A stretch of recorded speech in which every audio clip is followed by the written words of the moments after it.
సుమారు గత 7-8 సంవత్సరాల నుండి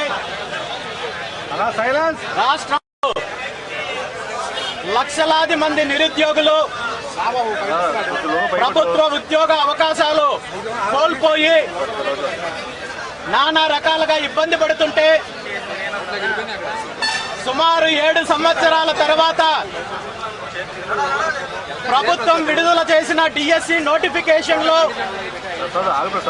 అనేక లోటుపాట్లతో అనేక గందరగోళాలతో అభ్యర్థులను అనేక రకాలుగా ఇబ్బంది పెడుతూ లక్షలాది మంది డిఎస్సి అభ్యర్థులను మనోవేదనకు గురి చేసే కార్యక్రమము ప్రభుత్వం పూనుకుంది. ఈ నోటిఫికేషన్ ప్రధానంగా లక్షలాది మంది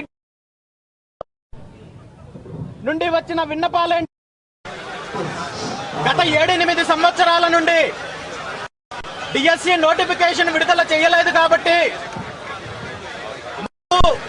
వయో పరిమితి పెంచాలని, దాంతోపాటు గత కొన్ని సంవత్సరాల నుండి డిఎస్సి ఈ రోజు వస్తుంది రేపు వస్తుందని చెప్పుకుంటున్నప్పటికీ కూడా ఎప్పుడు వస్తుందో తెలియని అయోమయ పరిస్థితి. మేము పూర్తిగా పరీక్షకు సన్నద్ధం కాకలేనప్పుడు హడావుడిగా నోటిఫికేషన్ తీసుకొని వచ్చి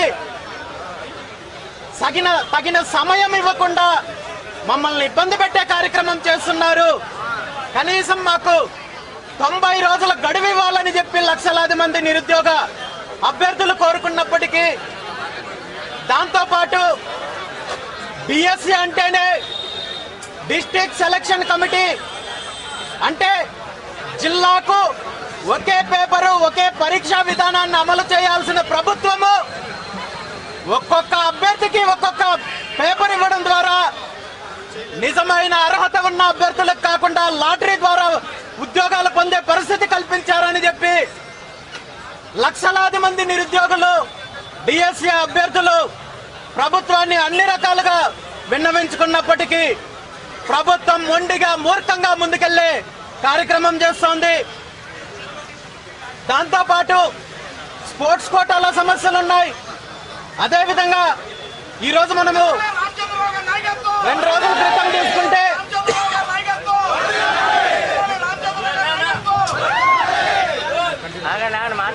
దేశవ్యాప్తంగా నిర్వహించే నీట్ లాంటి ఎగ్జామ్ లో కూడా నార్మలైజేషన్ వ్యవస్థ వద్దు అని సుప్రీంకోర్టు స్పష్టంగా చెప్పినప్పటికీ ఆంధ్రప్రదేశ్ రాష్ట్ర ప్రభుత్వం విద్యాశాఖ మాత్రము మొండిగా ముందుకెళ్లే కార్యక్రమం చేస్తోంది. కాబట్టి దీనికి నిరసనగా ఈరోజు డిఎస్సి అభ్యర్థులతో కలిసి బీసీవై పార్టీ పోరాటానికి వచ్చింది.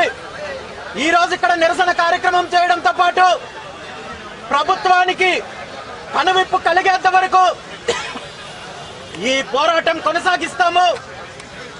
ఇప్పుడు ప్రభుత్వ పెద్దల్లో ముఖ్యంగా విద్యాశాఖ మంత్రి గారికి కనువిప్పు కలిగించడానికి పాదయాత్రగా అంబేద్కర్ గారి విగ్రహం వరకు వెళ్లి అంబేద్కర్ గారికి వినతి పత్రం సమర్పించే కార్యక్రమం చేస్తున్నాము.